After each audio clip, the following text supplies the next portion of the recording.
Bon, il y a plusieurs choses. D'abord, il y a la troupe, une troupe de théâtre qui s'appelle Le Menteur Volontaire, qui est emmenée par Laurent Breton, m'a effectivement commandé une pièce il y a 2 ans sur la prise de pouvoir des nazis. Pour écrire cette pièce, voilà, j'ai repris un certain nombre de lectures, approfondi un certain nombre de lectures.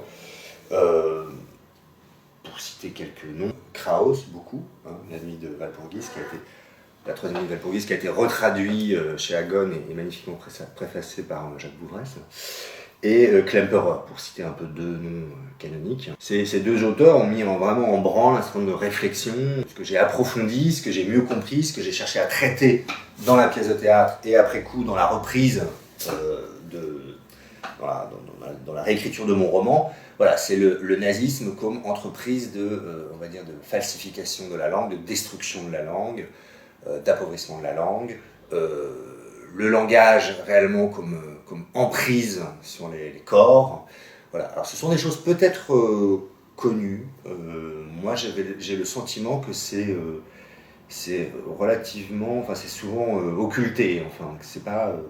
J'ai l'impression que la perception de cette période est extrêmement simplificatrice et rate souvent ce phénomène vraiment de destruction du langage.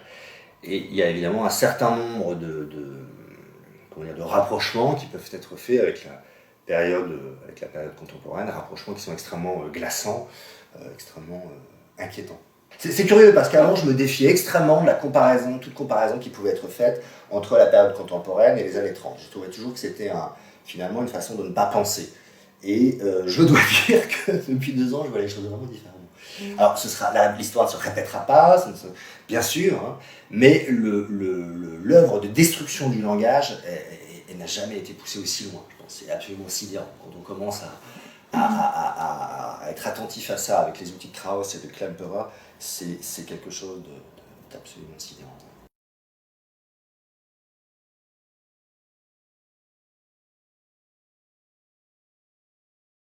C'est toujours une torture hein, pour moi les titres, hein. J'y pense pendant ça j'en ai essayé énormément, j'en ai proposé énormément à mes éditeurs, Yves Pagès et Jeanne Guyot. Moi à un moment je l'avais totalement pris en grippe ce titre, je suis très heureux qu'il vous plaise. Alors il y aurait Si les bouches se ferment ou Quand les bouches se ferment. J'ai hésité entre le si et le quand, qui n'a pas tout à fait le même sens. Très simplement, si ou quand les bouches se ferment, surgit la violence. Hein. Parce que je suis en train de dire, c'est une vision finalement très optimiste du langage, qui du coup rate la dimension proprement destructrice du langage. Il y a beaucoup de sens possibles, moi je ne suis pas là pour les énumérer. Hein, mais... Oui, ça renvoie à la tentation permanente de la violence. Ouais. Quand on a le sentiment que quand on a le sentiment qui est quelque chose qu'on peut aussi parfois sentir aujourd'hui, la disparition d'un espace public. C'est quelque chose de très inquiétant aujourd'hui en France. Il n'y a pas d'espace de débat public, de moins en moins. C'est vrai que les rapprochements sont nombreux, hein, avec alors à la fois trompeurs, nombreux. Enfin voilà, il y a une grande spécificité de cette période. Et puis il y a quelques points de rapprochement qu'on peut faire. Un point évident, c'est le discrédit dans lequel sont les partis en France aujourd'hui, comme il l'était en Allemagne à ce moment-là, puisqu'il y avait une opposition anti-parlementaire très forte en Allemagne, suite à la coalition des sociaux-démocrates et des conservateurs en 1966. Donc si les bouches se ferment, oui, c'est le risque, le moment de glissement, le moment de sidération avant la déflagration, quoi. Ça peut être aussi le choix du mutisme, absolument. Qui est récurrent chez les personnages. Oui, c'est vrai. Enslin, Gudrun, comme les Nico parfois. Voilà, Nico, Enslin, je pense pas qu'elle l'était, mais je l'ai décrite comme ça. C'est Cassius Clay Mohamed Ali, enfin, dans mon roman, je le prends quand il s'appelle Cassius Clay. Mohamed Ali aussi, que j'ai imaginé mutique avant d'inventer une parole en vrille, une parole histrionique. Oui, c'est effectivement, si les bouches ferment, c'est aussi la tentation du mutilisme. Ouais.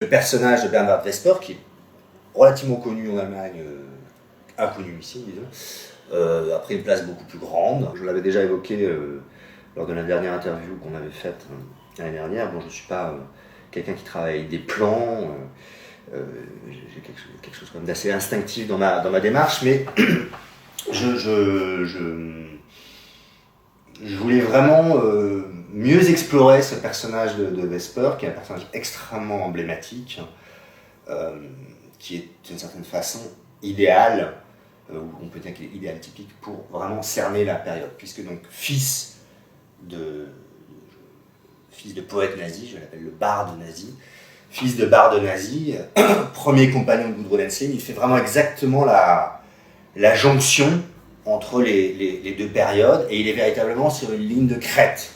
Une ligne de crête qui est langagière avant tout. C'est une ligne de crête ou une ligne de faille plutôt. Puisqu'il a dans les veines, accoulé dans ses veines le poison de la langue nazie par ses parents. Donc c'est un dressage langagier, c'est un dressage des corps, un dressage de son corps. Donc il a une... Ça induit une opacité aussi à lui-même. Il faut donc qu'il se déphase de cette langue. Et qu'est-ce qu'il entend?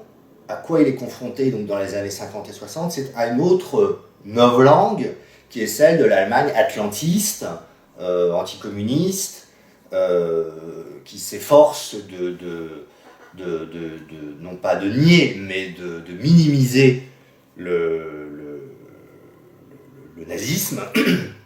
Donc il est véritablement pris entre deux langues. Son corps est vraiment pris entre deux langues falsifiées, que je ne mets pas du tout sur le même plan.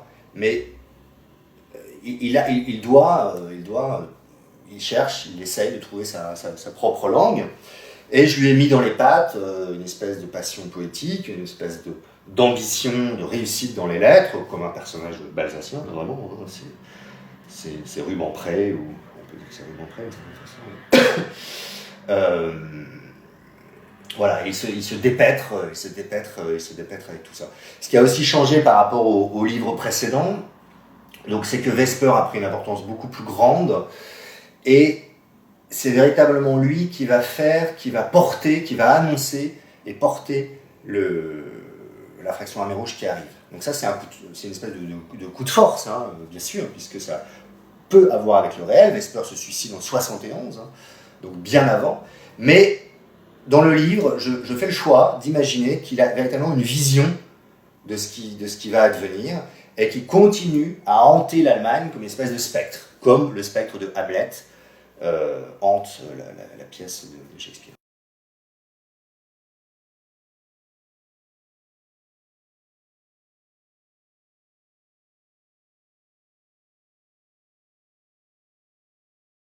Le livre, il a été écrit en 2005-2006, donc 8 ans ont passé.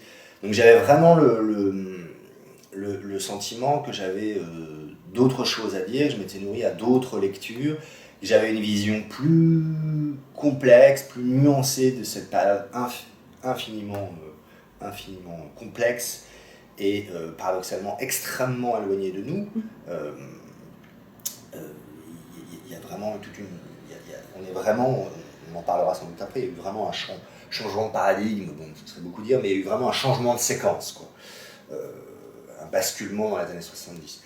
Donc, oui, il y a un... Je pense qu'effectivement, on m'a demandé pourquoi ne pas reprendre le livre tel quel, mais c'est vrai que j'ai certainement une passion de l'approfondissement, de la reprise. Bon, tout est question de temps aussi, mais finalement, il serait parfaitement imaginable de reprendre ce livre encore dans 5 ou 6 ans. Je crois que, à mon sens, voilà, je me méfie beaucoup de la notion de chef-d'œuvre et de momification du livre et de j'ai aucun problème à reprendre, à déplacer, à reprendre constamment les livres. Après, ça se fera peut-être plus jamais parce qu'il faut quand même du temps pour ça. Et puis, c'est vrai que c'est quand même des thèmes qui m'ont beaucoup accompagné depuis 10 ans et que j'ai un point de saturation puisque c'est quand même des thèmes. Enfin, le thème du nazisme, là, du coup, que j'ai traité 2 fois avec le roman et avec la pièce qui va s'appeler La Mèche. Ce thème-là, bon, inutile de le dire, c'est des choses quand même qu'on veut mettre un peu de côté au bout d'un moment.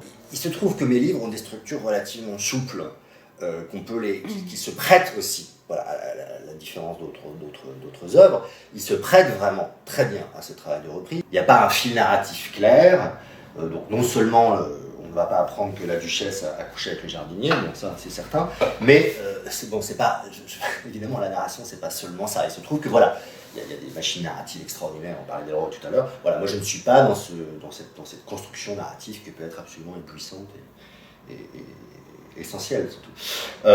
Donc, ils se prêtent, ce sont des livres qui se prêtent extrêmement à la reprise. Et je pense qu'il y a des étapes de maturation successives, assez lentes. Moi j'écris assez lentement aussi, alors ça peut paraître paradoxal, puisqu'il y a 3 livres en 1 an et demi, mais il faut bien savoir que ce sont des reprises et puis que le Ring Invisible était terminé bien avant d'être publié, donc finalement ça s'étale sur une période plus longue qu'on ne peut le croire. Comme la structure est souple, en fait, c'est des étapes successives du livre, c'est-à-dire que là, on retrouve, par exemple, si on prend Si les bouches se ferment, on retrouve à peu près le texte précédent, mais qui est retraversé par d'autres lignes, qui est élargi. Ça n'efface pas le précédent, ça prolonge le rhizome, en quelque sorte. En quelques mots sur le Ring Invisible, par exemple, il m'est apparu que j'ai raté un enjeu, enfin je l'ai raté, je le savais, mais je ne l'ai pas traité, je voudrais le traiter maintenant, qui est vraiment celui de l'islam, du Coran. Il serait vraiment essentiel pour moi de faire résonner, par exemple, le Coran dans ce texte, dans cette biographie de Mohamed Ali. Je me suis arrêté de façon très consciente, très volontairement au moment de la conversion, mais voilà, c'est typiquement un livre que je voudrais reprendre, puisque je me suis maintenant plus intéressé, je connais mieux le Coran, enfin sans du tout être un spécialiste, mais enfin, en tout cas j'ai vraiment un autre rapport. Et j'aimerais vraiment, par exemple, typiquement, peut-être dans 5 ans, reprendre le Ring Invisible en développant ça, parce qu'il y a toute une série de lignes de force extrêmement passionnantes à faire entendre, puisque j'ai décrit un casus clé qui est encore complètement imbibé de christianisme, ce qui était le cas, ce qui est tout à fait réel. Ce serait très intéressant de faire résonner le Coran en regard. Moi, j'ai découvert récemment par un ami, je trouve absolument passionnant que le premier vers du Coran, et ça Berck le mentionne dans sa traduction, donc le nom d'Allah, signifie aussi, cette racine, et c'est très difficile de le traduire en français, signifie aussi le matriciel, le matricien. Que le nom d'Allah signifie cela aussi, c'est absolument sidérant. Et c'est quelque chose qui devrait être su, un peu mieux su quand on parle du rapport entre l'islam et le féminin, par exemple. Il ne faudrait pas rater ça, ce serait quand même embêtant. Il y a aussi ce désir de prendre à chaque fois des objets extrêmement transversaux, dans lesquels toujours de nouvelles choses peuvent être ajoutées. Et surtout que moi je ne suis pas un érudit, donc j'apprends, je découvre toujours, quoi. Puis j'ai des lectures un peu sauvages et finalement pas très organisées, quoi. Donc j'ai traité un certain nombre de choses qui me paraissaient très importantes sur Ali, je suis allé au bout de ce que je pouvais faire, mais arrive un moment où je découvre, où je redécouvre, où je découvre vraiment, par exemple typiquement je disais le Coran, et là je me dis mais ça ouvre des voies absolument merveilleuses. Donc, si l'occasion se présente, si j'ai le temps, typiquement, c'est vraiment le Ring Invisible, un livre que je pourrais reprendre.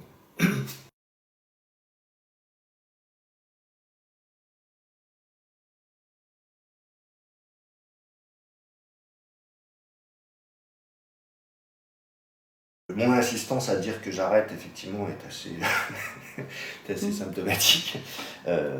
Donc, on verra. Bon, on verra bien puisque on n'écrit pas ce qu'on veut. Là, il se trouve que je vais travailler sur Piala, donc ce ne sera pas un essai, ce ne sera pas non plus une imaginaire, je ne sais pas encore ce que ce sera. Voilà, c'est les éditions Helium qui m'ont commandé un texte sur Maurice Pialat, le cinéaste.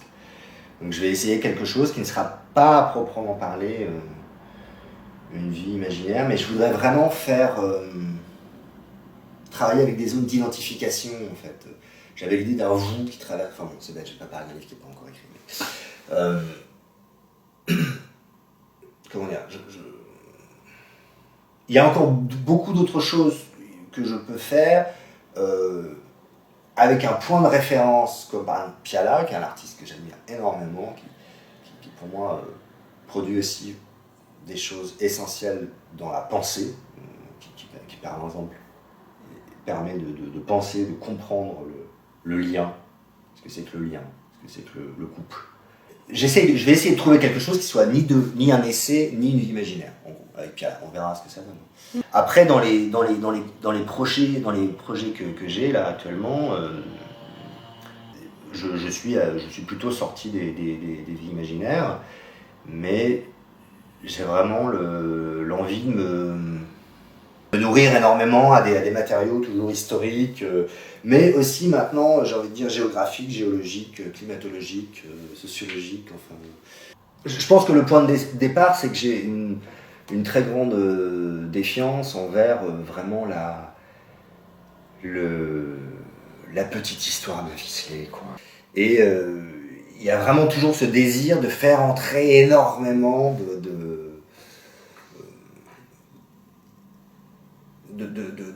faire entrer le plus possible du monde en fait dans le livre. Donc d'aller chercher à des savoirs aussi très éloignés ou à des domaines de savoir finalement peu cités dans la littérature, et de les faire résonner avec, alors du coup par contre ce n'est pas que du collage, hein, c'est pas des romans encyclopédiques, mais tout ça repris par un souci rythmique, un souci de prosodie très fort. Donc voilà, comment aller chercher des savoirs, mettons, historiques, géographiques par exemple, essentiellement sociologiques peut-être, et les faire résonner dans une langue poétique, ou qui veut l'être en tout cas. Je suis vraiment très marqué par la poésie. Je crois que les plus grandes influences, c'est vraiment en fait des poètes. Et donc j'ai ce réflexe du vers en fait. Et ce moment merveilleux où j'ai découvert la touche passer à la ligne sur le clavier de mon ordinateur, quoi. Et voilà, souvent d'ailleurs c'est dans un premier geste écrit en vers complètement libre, hein, qui sont ensuite harmonisés ou repris dans des paragraphes. Mais par exemple là, effectivement, c'est comme si j'étais un petit peu allé au bout de cette démarche, vraiment qu'il y ait vraiment un poème. Ça, bon, oui, c'est un poème. Au cœur de ce bouquin, donc il y a oui, souci formel, faire advenir de la poésie. Il y a aussi quelque chose à la citation qui est très présent dans mon travail. Et là, je pouvais d'autant plus m'en donner à cœur joie que Vesper j'ai thématisé ça dans le personnage de Vesper, qui est écrivain et qui finalement a des difficultés à trouver sa voix propre, puisqu'il est habité. Il est habité par des citations. Finalement, son mode de survie, c'est la citation. D'aller chercher, mettons, chez Hölderlin ou chez Baudelaire ou chez Brecht, une langue qui ne soit pas contaminée par le nazisme, mais il ne va pas au-delà, finalement. Voilà, il a toujours une citation disponible qui lui permet de dire le monde, qui lui permet de décrire une situation, mais finalement il s'arrête au seuil de lui-même, il ne va pas plus loin. Donc le personnage de Vesper, voilà, m'a permis aussi d'examiner de plus près, de mettre en situation ce réflexe citationnel que j'ai énormément. Parce que j'avance comme ça, c'est comme ça que je pense en fait. Donc, mais là, j'ai voulu en faire quelque chose faire exister ça dans un personnage, quoi.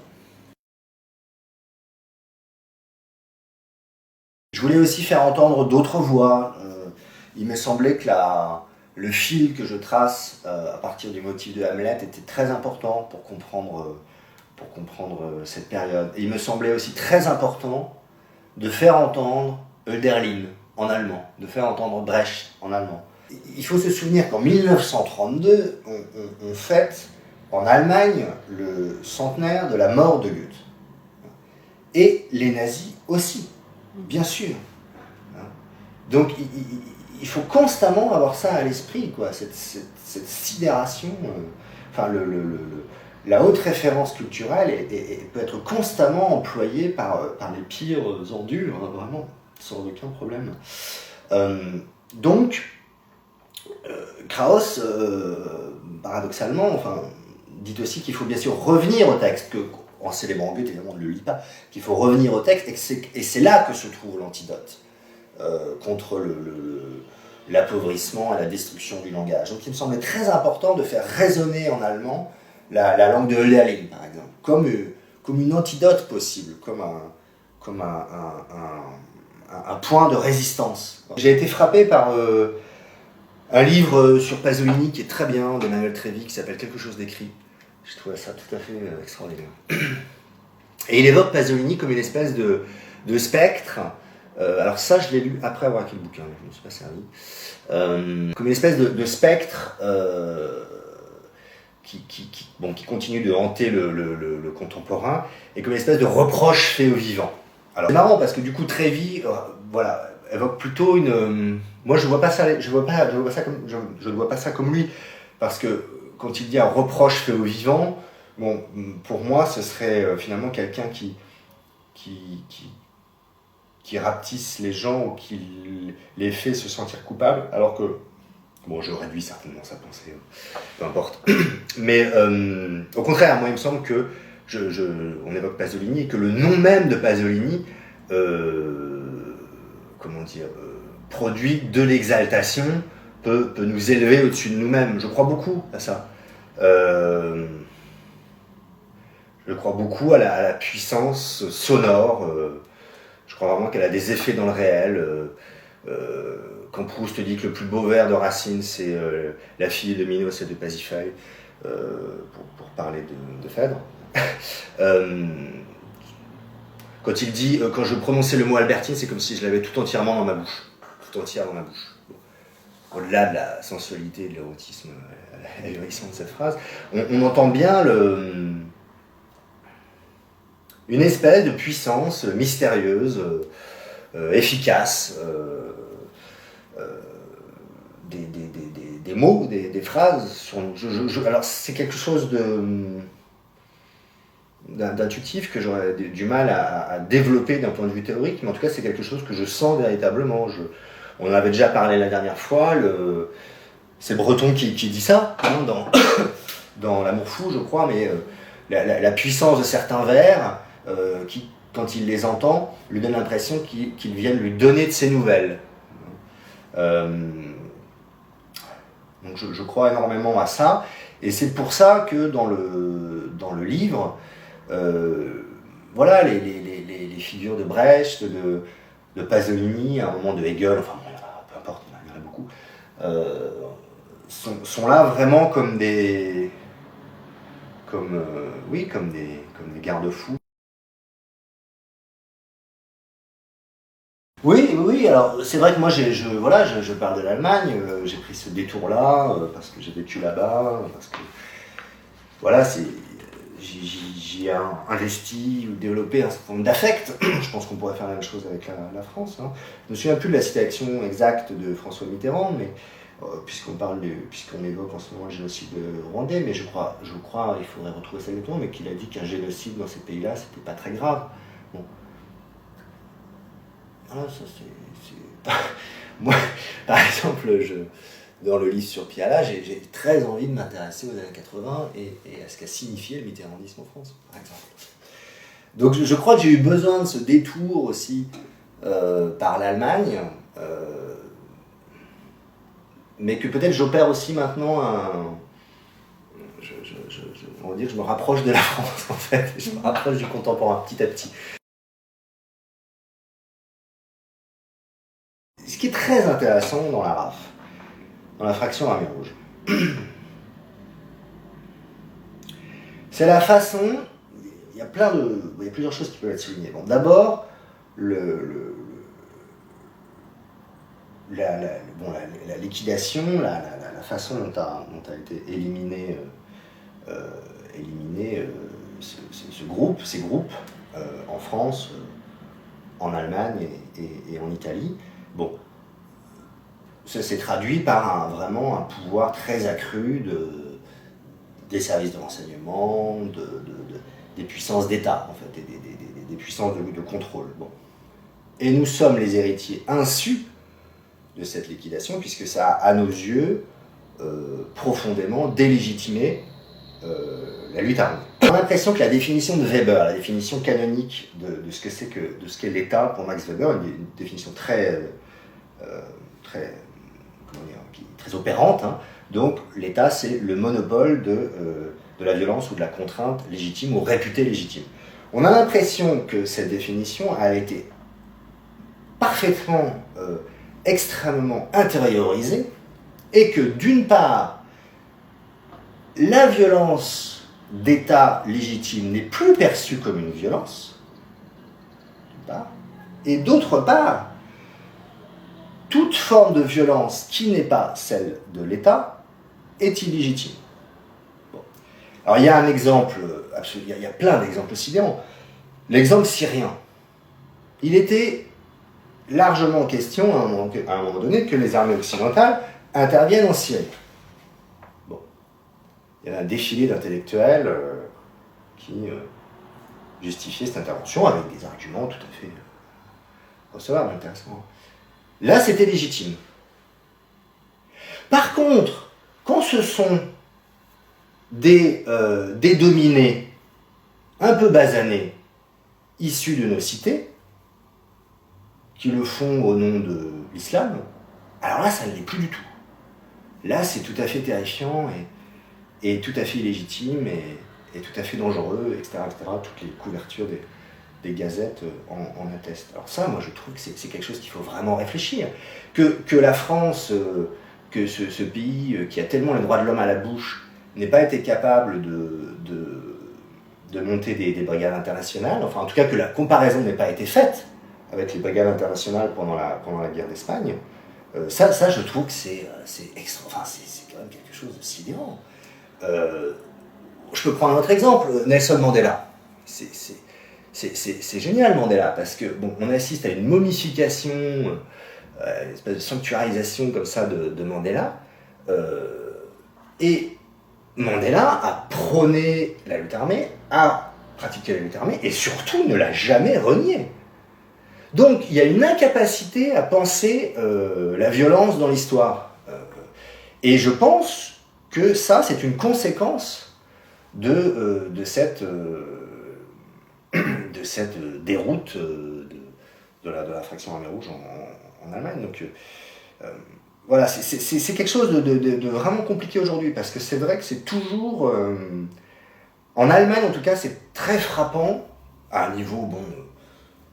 On trouve évidemment des analyses plus fines, mais à un premier niveau médiatique, la première chose, c'est vraiment...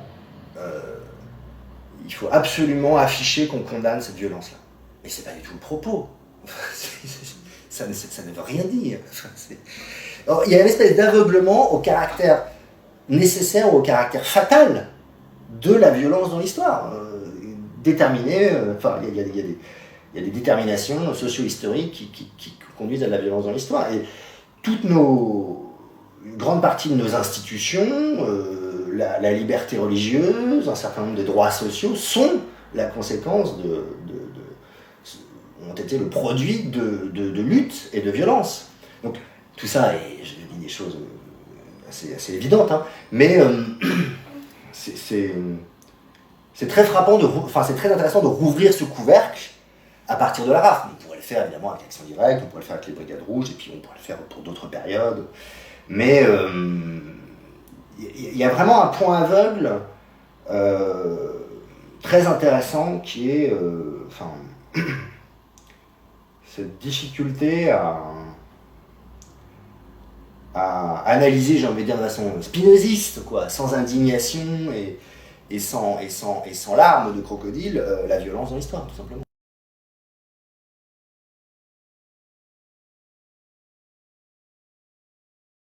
La réception de la RAF, la fraction armée rouge, effectivement aussi en général entre deux pôles, soit vraiment la bluette, donc ces intellectuels, ces femmes intellectuelles donc, qui étaient Meinhof, qui étaient Henslin, auraient été embarquées dans cette histoire par une espèce de fascination érotique pour Bader. Et à force de marteler comme ça cette grille, elle finit par opérer, elle finit par fonctionner. Moi, je ne suis pas allé voir le Bader-Meinhof complexe. Je pense que c'est une saloperie sans nom, ce film. Le cinéaste déclarait dans des interviews que lui, ce qui l'intéressait, c'était vraiment le point de vue des victimes. Qu'est-ce que ça veut dire, ça? C'est sidérant. Voilà. Et donc, il nous a refait le coup de Bader-Meinhof en Bonnie and Clyde. Donc, on a la bluette, on a Bonnie and Clyde. Qu'est-ce qu'on a encore? Et on a aussi l'explication psychologique. Et là, c'est très intéressant parce que c'est vraiment un cas d'école. On a l'impression que c'est du Foucault appliqué, quoi. Vraiment, le savoir médical comme pouvoir. Enfin, c'est vraiment, on a l'impression, c'est une illustration. Ils ont lu Foucault, ils voulaient l'illustrer pratiquement. Et du coup, on a déployé énormément d'analyses. Alors, je les caricature dans le livre, je les exagère, mais ça devient difficile parfois de les caricaturer parce que le réel va déjà très très très loin quand même. Et donc on a expliqué le passage à la lutte armée, mais ça c'est vrai, vraiment, je l'ai lu souvent. On a expliqué le passage de Meinhof à la lutte armée par une opération du cerveau qu'elle a subie effectivement dans les années 60. Donc oui, il y a un refus effectivement de faire un travail historique minimal. Donc ça, c'est des choses qu'effectivement j'ai voulu utiliser. Bon, ça se prête à aussi une forme de caricature, donc je m'en suis largement servi. Pour le cas de la question du suicide ou de l'assassinat des membres de la RAF, moi je la tranche pas du tout. En fait, là encore, ce qui est très intéressant, c'est que la question du suicide ou de l'assassinat ne soit plus pertinente. Et elle ne soit plus principale. Il y a une telle violence mimétique, on a atteint un tel degré de violence mimétique entre ce groupe et l'État, qu'il devient, il y a un pas de deux, il y a un mimétisme qui rend cette question caduque, en quelque sorte. On parlait du chancelier Schmitt, donc, qui était aux responsabilités au moment où ont lieu ces attentats, au moment du climax de violence en 77. Bon.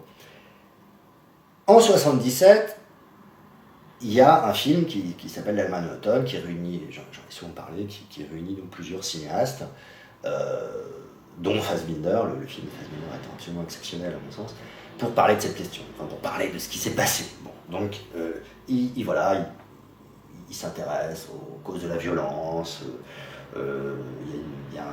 C'est un film à sketch. Hein. Il y a un film qui est consacré à Antigone, donc ils vont chercher dans le mythe, etc. Bon, film de 77. 20 ans après, il y a un film qui s'appelle Todesspiel, Jeu dangereux, qui est produit par la télévision allemande. C'est un gros budget. Et là, on assiste à un renversement très intéressant, puisque c'est uniquement le point de vue de l'État sur la question. Ça, c'est absolument génial. Donc on est en empathie, on nous fait vivre les heures difficiles qu'ont traversé le chancelier et ses conseillers au moment de 77. On est en empathie, du coup, avec la violence légitime. C'est très intéressant. Et on leur demande où ils ont trouvé la force d'âme, la rigueur pour tenir dans ces conditions. Et ils répondent à Stalingrad.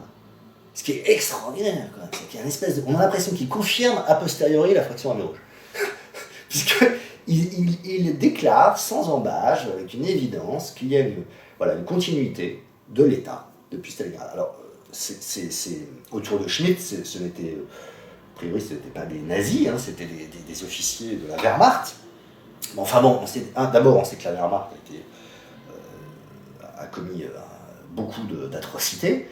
Et puis, c'est très étonnant d'exalter dans ce contexte-là les vertus militaires, quoi. Donc, et ce genre de documentaire, voilà, a reçu un accueil critique très favorable, etc. Donc il y a vraiment un couvercle qui valait le coup d'être soulevé, quoi, sur ces questions. Parce qu'effectivement, il y a un lissage, il y a un lissage des événements et de la chronologie qui rate vraiment le réel. Engagé, j'en sais rien, mais en tout cas, il y a une volonté de prendre à bras-le-corps cette histoire, de nommer les personnes quand elles peuvent être nommées, bien sûr. Et puis, encore une fois, c'est une série de lectures, d'approfondissements. Le langage me semble une arme, ça c'est certain, insuffisante, j'en sais rien, mais c'est une arme, puisqu'on voit bien, c'est ce que je décrivais tout à l'heure, avec la grille de Krauss, avec la grille de Klemperer, on voit bien que le nazisme, c'est une destruction du langage. Krauss montre comment la presse a vraiment permis la Première Guerre mondiale.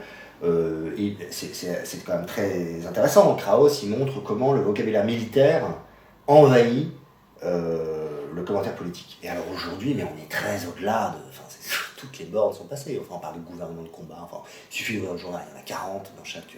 40 déclats. Enfin, la métaphore sportive, bon, c'est pas trop grave encore la métaphore sportive, c'est juste grotesque, mais la métaphore militaire imbibe littéralement le discours politique. Bon. Donc, le nazisme a été permis, entre autres, par une destruction du langage. Donc, il était évident que il y a un travail à effectuer de réhabilitation pour de redonner chair,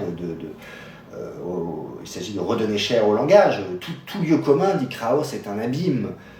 Voilà, est un abîme qui menace l'esprit. Donc il y a toujours ce travail effectivement à mener sur le langage. Donc je dirais que oui, il y a vraiment quelque chose à effectuer ici, et que c'est le travail de l'écrivain ou du philosophe ou des intellectuels en général. Quant à la question de la violence, encore une fois, moi je n'ai pas de réponse normative à faire sur cette question. Il s'agit simplement de dénoncer ou de rappeler en tout cas l'aveuglement contemporain au phénomène de violence dans l'histoire.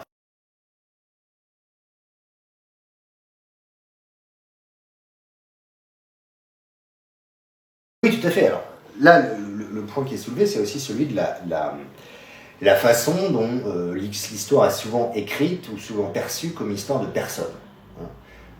C'est très frappant. Moi, je regardais un petit peu House of Cards. Moi, je trouve pas ça très, très génial, mais en tout cas, ce qui est frappant, c'est que les agents sont absolument maîtres de leur destinée. Il y a vraiment une description, un décryptage du pouvoir comme vraiment une question de personne. Et ça, pour moi, c'est une vision extrêmement fausse de l'histoire. Il y a des structures, il y a des groupes, il y a des collectifs.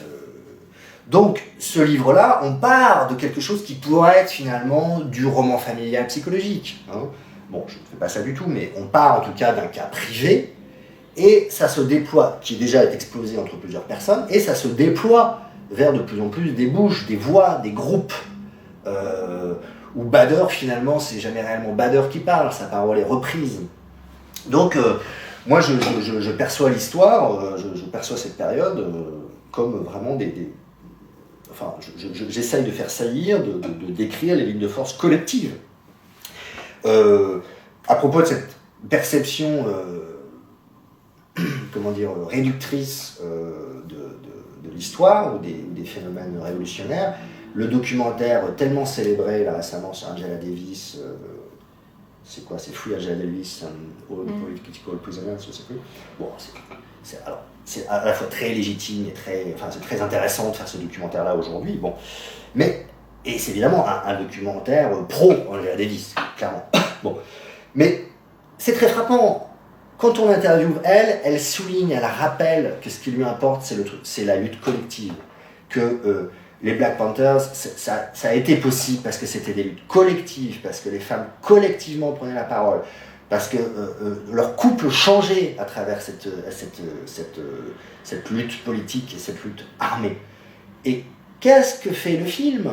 Il nous décrit ad nauseam l'histoire d'amour de Angela Davis avec tel prisonnier. Et il reproduit complètement le geste, le geste de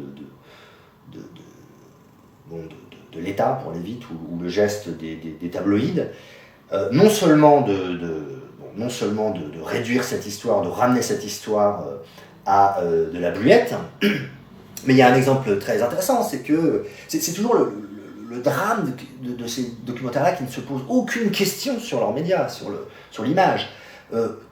Le film déclare, la voix off déclare que le FBI a fait tourner des photos assez dénudées d'Angela Davis, et vraiment c'est dégueulasse.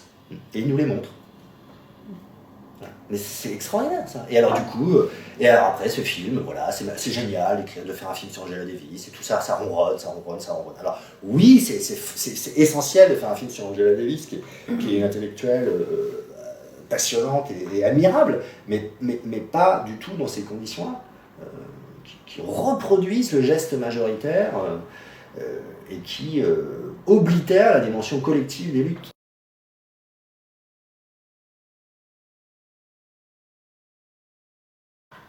Je sais pas si c'est le reflet de ma propre intranquillité. Je peux pas trop me poser la question de la perception. En fait, ce qui m'importe, c'est que, enfin, évidemment que je me la pose, mais pas dans ces termes-là. Il y a le. En fait, je pense que c'est vrai de tous les écrivains. J'essaie d'écrire des choses, des gestes, des choses qui de faire ce que j'aime lire, en fait. D'essayer de faire, en tout cas, ce que j'aime lire. Et effectivement, ces glissements de personnes, c'est quelque chose qui me plaît énormément. Dans Berlin Alexanderplatz, par exemple, dans des pubs pour Gloria, il y a aussi parfois des lignes, il y a des changements de pronoms que je trouve très frappants. Donc il ne s'agit pas de rendre le lecteur intranquille. J'ai pas une vision aussi structurée, aussi. J'ai une intranquillité et je la traduis de cette manière-là.